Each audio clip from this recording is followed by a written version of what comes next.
All right, guys, let me tell you something about me. When I set a goal, it happens. When I create a vision board, my life aligns with it. After college, I wanted to move to California and get an internship at this big company. I got it. I wanted to live on my own. I wanted to move out. I did it. I have tripled my following on Instagram. I've started making money from social media. I'm living a life that sometimes I don't even believe is really in front of me. There's something about this process that I use. Every goal you set will be crushed. Every new year, you will keep up with your resolution. It's like magic, but it's not, because you're just putting in the work.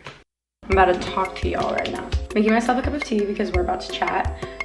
So grab your own bev and let's talk.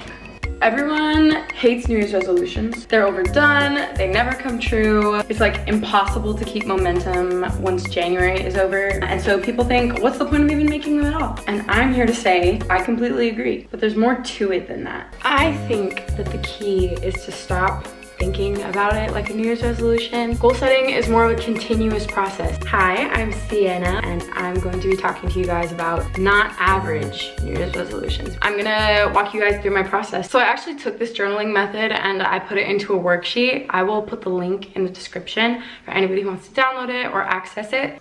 I have my printout right here. It's called Not Your Average New Year. First things first, it's really important to just check in and see where you're at. How do you feel about where you are right now? How do you think 2022 went? It's really important to know where you've been and where you're at if you're gonna figure out where you're going. And when you're checking in, engaging where you're at, make sure that you factor in the main 7 areas of your life. So the next task is to really visualize. Here's where you get to choose your word for 2023. This is basically the bulk of my New Year's resolution. I try to stay away from things that are super specific because it's harder to grow into them because your goals might look different as you're navigating the year. So when I'm picking a theme word for my year, I try to think about the attitude and the feeling that I want to have as I'm navigating the year. And it's just open-ended enough that I can sort of allow it to unfold in my life. Do you want to feel more free? Do you want to feel more joy? Do you want to feel more stability? You have to think about how you want to feel in the next year, because that's way more important than whatever you're gonna do.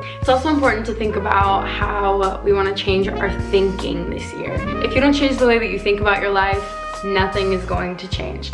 Everything is in your mind, so it's so important to sit down and figure out what patterns of thinking are hurting you and keeping you from becoming the best version of yourself. What do I want this year? So this is the part where we actually dig into the different life areas that we surveyed above. What I usually do is I pick the 2 or 3 lowest life areas, like the areas that are causing me the most stress. I will create goals in those areas so that they can improve. I will insert goal here, by, and then you list all of the tasks that need to happen in order for that goal to come true. I've been really unhappy in my career, so for mine it would be I will start doing social media full time by, and then I write down all of the things that have to happen. I have to find clients, I have to create a portfolio, quit my other job. So I use that process for about 2 or 3 areas of my life. Remember, you don't want to choose too many goals or too many tasks because then it's really easy to get overwhelmed, and then that's when it's hard to follow through. It's better to simplify. It's better to choose even 1 or 2 areas that will really make a difference in your life. Then I always love to write down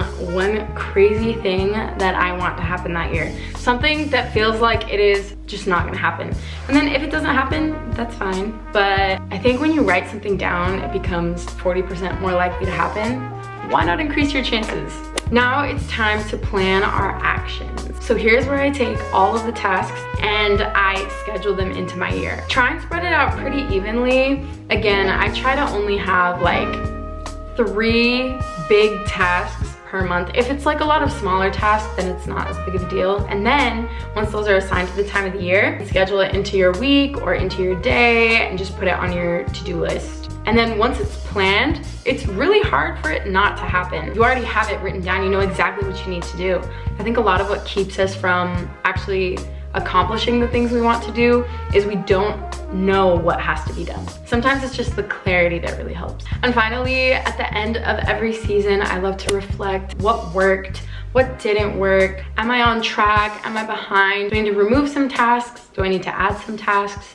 Have my goals changed? Have my wants changed? Sort of fine tune things like as the year goes along. I think a big reason that New Year's resolutions don't work is because we build all this hype around the beginning of the year, right? When we fall off, it's so discouraging and you feel like you have to wait until the next year to fulfill it.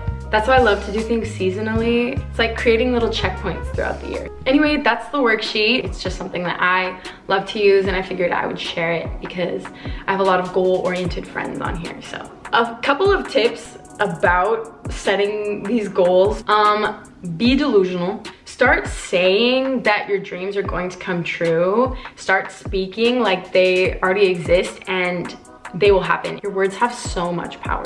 Be delusional, say the crazy thing. As long as it's in God's will for you, it's yours. Second thing is be realistic, which doesn't make sense. I just mean like don't do too much. Don't burn yourself out. If your goal is to grow on social media and you say, I'm gonna post every single day, but that's like not realistic for your lifestyle, you're just gonna burn out and you're gonna fail the goal faster.